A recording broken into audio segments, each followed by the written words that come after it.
આટલો જ પ્રેમ હોય તો મુસ્લિમને અધ્યક્ષ કેમ નથી બનાવતી કોંગ્રેસ? હરિયાણામાં પીએમ મોદીનું નિવેદન. વડાપ્રધાન નરેન્દ્ર મોદીએ હરિયાણાના યમુનાનગરમાં આયોજિત એક કાર્યક્રમને સંબોધિત કરતા કોંગ્રેસ પર આકરા પ્રહારો કર્યા હતા. કોંગ્રેસ પર બંધારણને નજરઅંદાજ કરવાનો આરોપ મૂકવાની સાથે વકફ એક્ટના વિરોધની ટીકા કરી હતી. તેમણે કહ્યું કે જો કોંગ્રેસને મુસ્લિમો સાથે એટલો જ પ્રેમ છે તો તે તેમને પક્ષના અધ્યક્ષ કેમ નથી બનાવતી? ચૂંટણીમાં અડધાથી વધુ ટિકિટ મુસલમાનોને કેમ નથી આપતી?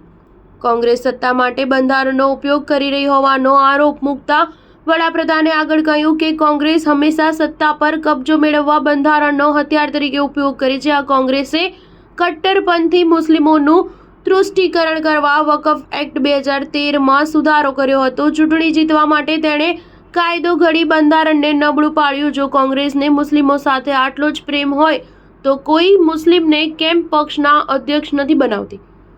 કેમ ચૂંટણીમાં અડધાથી વધુ ટિકિટ મુસ્લિમોને ફાળવતી નથી? કોંગ્રેસે ઇમરજન્સી લાદી બંધારણની ખિલ્લી ઉડાવી હતી.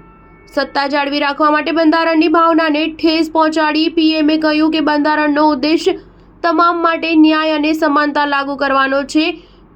એક જેવી ન્યાય સંહિતા બને જેને હું સેક્યુલર સિવિલ કોડ કહીશ. પરંતુ કોંગ્રેસે તેને લાગુ થવા દીધું નહીં. ઉત્તરાખંડમાં ભાજપની સરકાર બનતા સેક્યુલર સિવિલ કોડ લાગુ કરવામાં આવ્યું, પરંતુ દેશનું દુર્ભાગ્ય જુઓ, બંધારણને ખિસ્સામાં રાખીને ફરનારા લોકો તેનો વિરોધ કરવા લાગ્યા. કોંગ્રેસની સરકારે કર્ણાટકમાં ટેન્ડરમાં ધર્મ આધારિત અનામત લાગુ કરી, જેની બંધારણમાં જોગવાઈ જ નથી.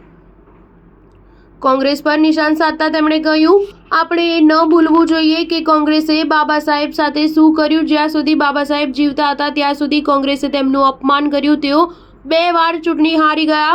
કોંગ્રેસે તેમની યાદશક્તિ ભૂંસી નાખવાનો પણ પ્રયાસ કર્યો. કોંગ્રેસ પણ બાબા સાહેબના વિચારોને કાયમ માટે નષ્ટ કરવા માંગતી હતી. ડોક્ટર આંબેડકર બંધારણના રક્ષક હતા, પરંતુ કોંગ્રેસ બંધારણનો નાશ કરનારી બની.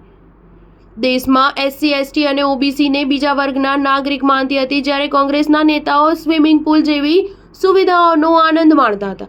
ત્યારે ગામડાઓમાં દર 100 ઘરોમાંથી ફક્ત 16 ઘરમાં જ પાઇપલાઇન દ્વારા પાણીની સુવિધા હતી અને સૌથી વધુ અસરગ્રસ્ત એસસી, એસટી અને ઓબીસી હતા.